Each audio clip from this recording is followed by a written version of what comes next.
What other conditions do people suffer and come to you for that you have had success in treating? I get a lot of, so because of the online world, I get patients from all over the world, and most of them are chronic complex conditions. So a lot of them are like fibromyalgia, which is just like chronic pain everywhere. There's chronic fatigue syndrome. There's people with toxic mold who don't get better. There's people with rheumatoid arthritis who just have chronic inflammation and joint pain everywhere, and they've tried all the meds. Inflammatory bowel disease. So we're getting a lot of chronic complex conditions, and now we're building out a team of specialists. So these are long-term systemic dysfunctions. Exactly. And so it's about restoring your immune system and getting it to be functional again. And that's kind of what we can do with the combination of the systemic intravenous stem cells and with the different peptide protocols we have. And even we're manufacturing, and we have our own what are called fecal microbial transplant pills, FMT pills. But basically FMT, as you know, is to repopulate the good gut bacteria. And the gut is where most of your immune system is stored. And so if we can restore the immune system, we can treat a lot of chronic diseases, even Parkinson's. So tell me what you're doing with those.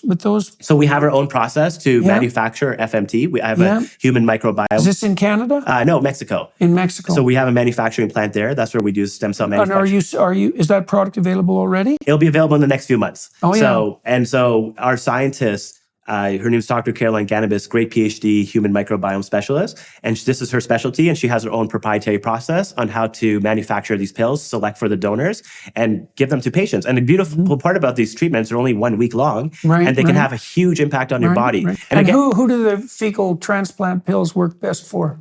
So you can use them for even anti-aging and longevity, because in mice, FMT has been shown to extend lifespan by 30%. So I think there's going to be a lot of people who are just going to use it for longevity. And that's a consequence of gut proliferation. Because the gut microbes produce so many different metabolites and help with so many different cellular processes. They're not just...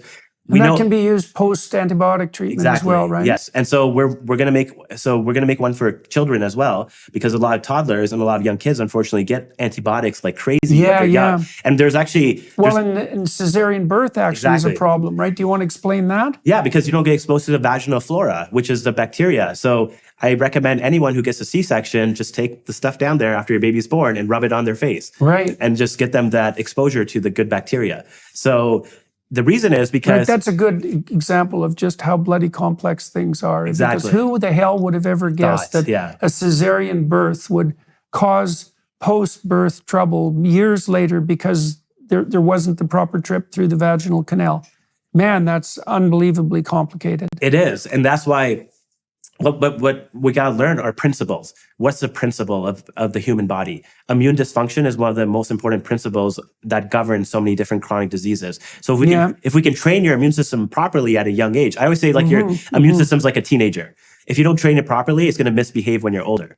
So now we're learning how to train it properly, which means you have to get exposure to certain bacteria, you have to play with pets, you have to play with soil. You can't be afraid of germs when you're young, because that actually leads to more issues older. And antibiotics... Too much cleanliness. Too much cleanliness. And we know that antibiotics, for every antibiotic course that children take, it increases the risk of autoimmune disease by 1%. So it can become a cumulative... Is that right? Yeah. And so it could become it was NIH research. That's interesting, because I was chronically treated with antibiotics for recurrent tonsillitis. Right. Probably 20 times.